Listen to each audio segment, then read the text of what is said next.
The Discourses of Christ of the Last Days.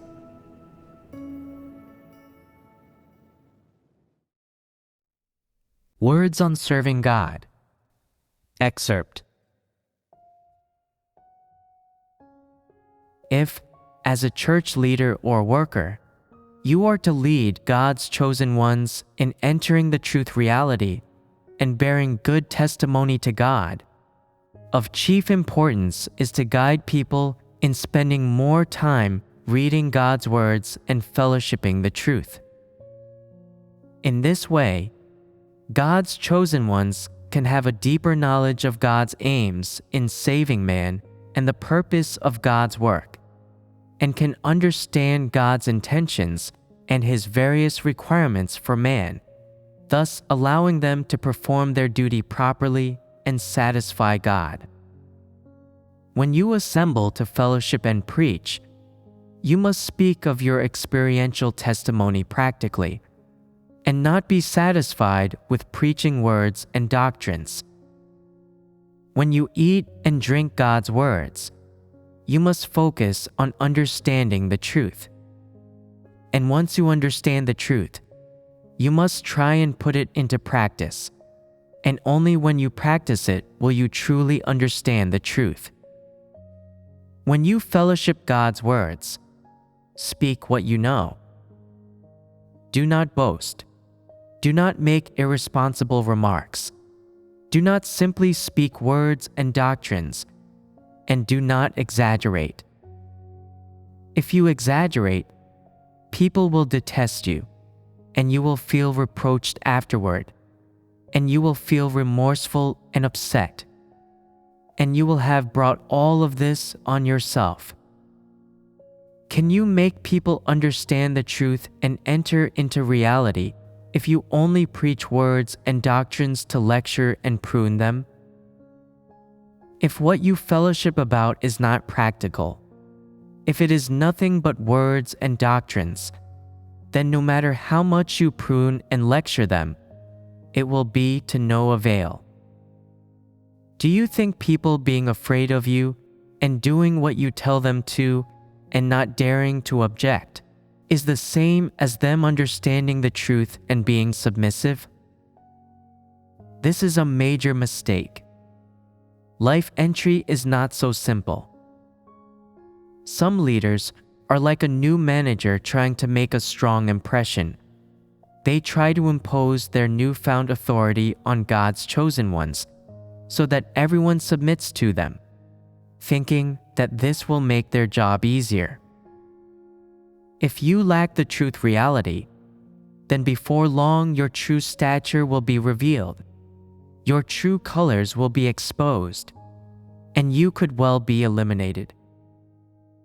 In some administrative work, a little pruning and discipline is acceptable.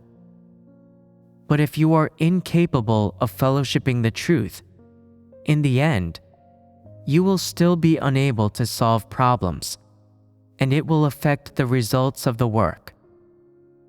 If, no matter what issues appear in the church, you keep lecturing people and casting blame, if all you ever do is acting in a bad-tempered manner, then this is your corrupt disposition revealing itself, and you have shown the ugly face of your corruption.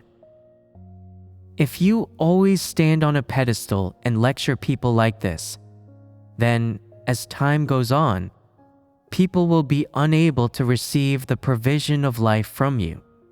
They will not gain anything practical, and instead will detest you and be disgusted by you. In addition, there will be some people who, having been influenced by you due to a lack of discernment, will likewise lecture others and prune them. They will likewise get angry and lose their tempers. Not only will you be unable to solve people's problems, you will also be fostering their corrupt dispositions. And is that not leading them onto the path toward perdition? Is that not an act of evil?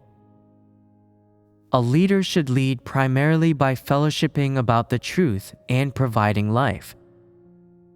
If you always stand on a pedestal and lecture others, will they be able to understand the truth? If you work in this way for a while, when people come to see you clearly for what you are, they are going to desert you. Can you bring people before God by working in this way? You certainly cannot. All you can do is foul up the work of the church and cause all God's chosen people to loathe you and desert you. There were some leaders and workers who were eliminated for this reason in the past. They were unable to fellowship on the truth to resolve actual problems, lead people to eat and drink the words of God, or lead people to understand themselves. They did none of this essential work. They just focused on putting themselves on a pedestal, lecturing people, and giving orders, thinking that by doing this, they were doing the work of a church leader.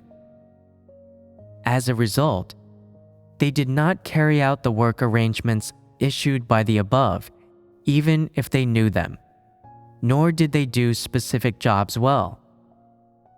All they did, aside from spouting words and doctrines and shouting slogans, was to put themselves on a pedestal and blindly lecture and prune people. This caused everyone to be afraid of and avoid these leaders and workers, and people did not dare report problems to them.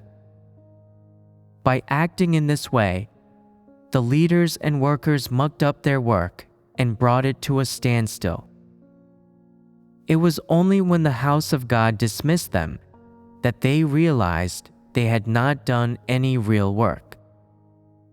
Perhaps they felt a lot of remorse, but regrets are of no use.